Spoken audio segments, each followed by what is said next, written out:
Hey babysitter gurus, welcome back to Babysitter Guru channel. Today we're going to talk about what should you charge as a babysitter per hour or even a day rate, so it might vary. So let's get started.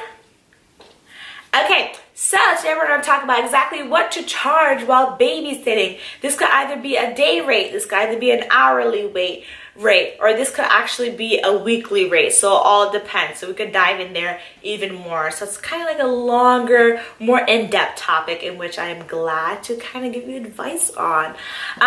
So we'll start off with my number one rule is to always base your rate on the minimum wage that's within the state that you live in.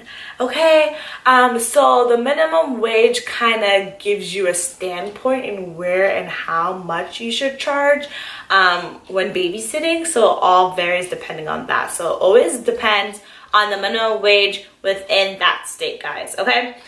Secondly would be references. References are so extremely important. If you're a first timer, please do not go there and saying my rate per hour is the minimum wage in the state that you live in. No, because you're a first timer, you have no references, so this is the first time you're doing it. So you kind of need backup. You kind of need the reasoning why you should charge a certain rate. If this is your first time, you need to provide some type of evidence to justify that you should get paid an hour for that minimum wage that they have in that state.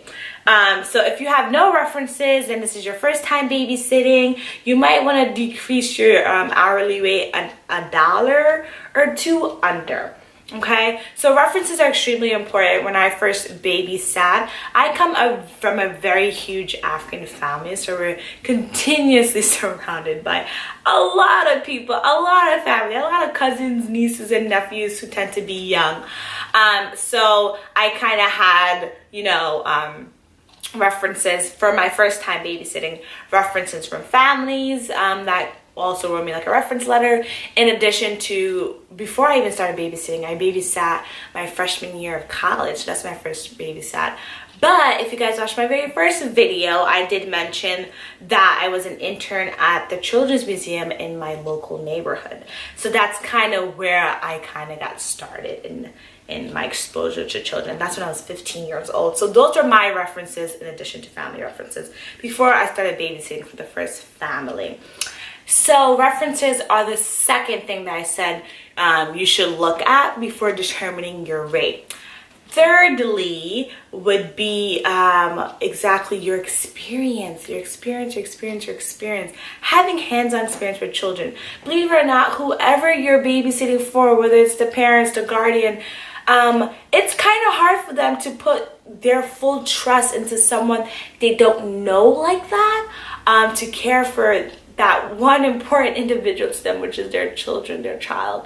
So you're gonna have to understand from their point of view. They're gonna ask for as many references and experiences as possible because they're trusting you with something that they cherish so very much, which is your child.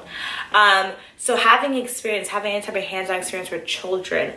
So as I mentioned before, I was interning at the Children's Museum in our local neighborhood, and then I was also working at a daycare during my senior year of high school. So that's right before I started freshman year and started babysitting. So firstly, I would say the minimum wage within the state. Secondly would be references from people you've previously worked for. And then thirdly would be experience, hands-on experience.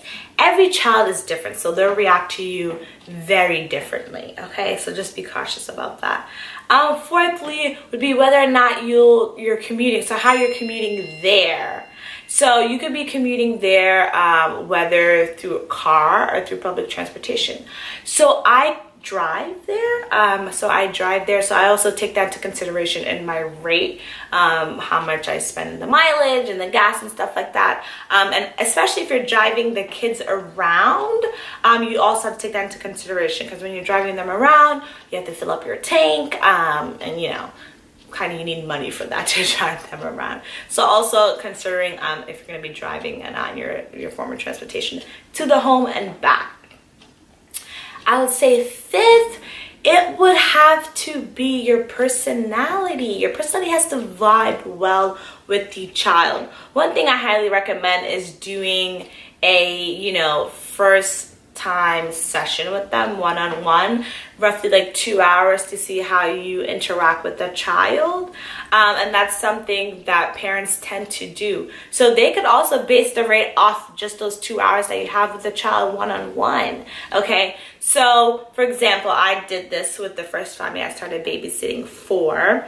What happened was I came in, I introduced myself, and we spent about an hour and a half with the child. So they saw how I interacted with them, how the child interacted with me.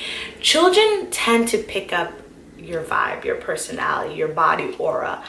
So that's really important. They're very, very, very smart at a very young age. So if they don't vibe with you correctly, the parents will know, and so will they. So they'll tend to not gravitate towards you. But if they do like you and they do, vibe with you well, your personality pleases them, they'll come to you slowly but surely, and then that's when the trust and the bond starts to come into place. So please, please, please be on the lookout for that as well. So thank you guys so much for joining me today. It was a pleasure speaking with you guys. Stay tuned for an even juicier topic. But please, please, please keep it in mind. Those are the important things that I suggest you base your rate on. Anywhere from your experience, okay? Your references, the minimum wage within that state, the transportation, how would you be getting there, how would you be coming back, and if you'll be driving the children around, and also the one-on-one session, the first session that you have with the child.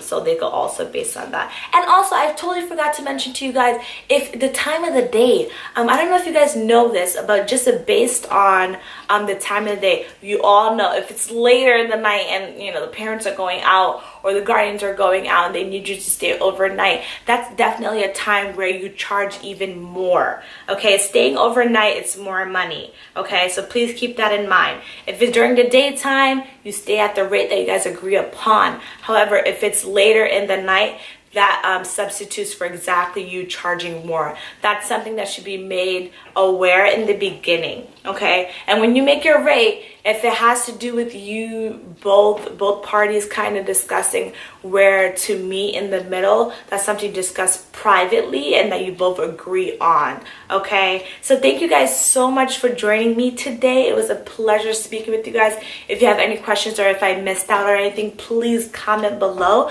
But I look forward to you guys joining me next time for our next juicier topic. Thank you guys so much. Thank you, gurus. Love ya. Bye.